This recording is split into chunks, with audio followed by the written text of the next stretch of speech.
सिंधु दरिया मथा 6 नवा कैनाल कढण खिलाफ़ GDA के सॾ ते समूरे सिंध जिया गढ़ियसन में भी GDA अगवाणन पारा एहतजाजी मुज़ाहिरो करे प्रेस क्लब आॾो धरणो हयो वियो आहे।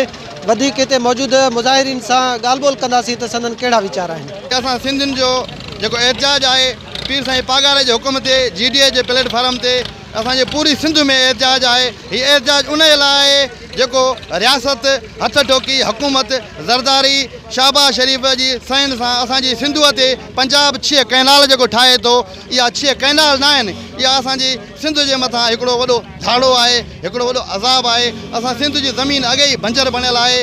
जेकॾहिं वरी बि इहा 6 कैनाल ठही विया त असांजी सिंध जे लाइ का शइ न बचंदो, असांजी सिंध जी मैशत तबाह थी वेंदी। तंहिंजे करे हीउ असांजो एहतजाज ओतिरे ताईं जारी रहंदो जेसि ताईं असांजी सिंधुअ ते 6 कैनाल रद्द न कया वेंदा।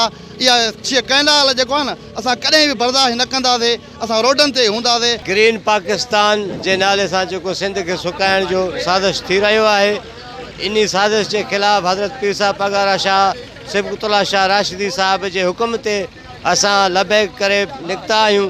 इंशाअल्लाह ताला असांजी सचाई जो जंग आहे। इंशाअल्लाह इन सचाई जे जंग में असांजी फतह थींदी।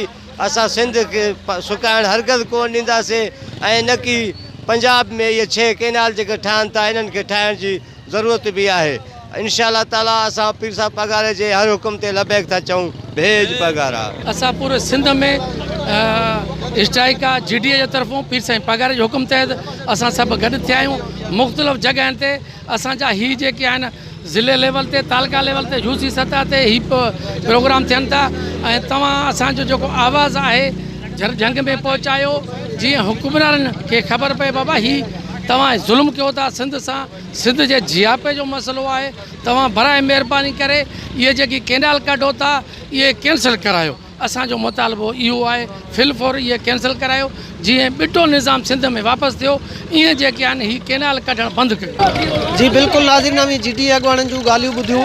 हिननि जो चवणु आहे त सिंधुअ मथां नवां कैनाल अॾणु सिंध सुकाइण जे मुतरादिफ़ आहे ऐं इन जेको आहे त एक्ट खे रद्द करे सिंधुअ मथां नवां कैनाल जेके आहे उहे रद्द कया वञनि। ॿी सूरत में संदन एहतजाज जेको आहे जारी रहंदो।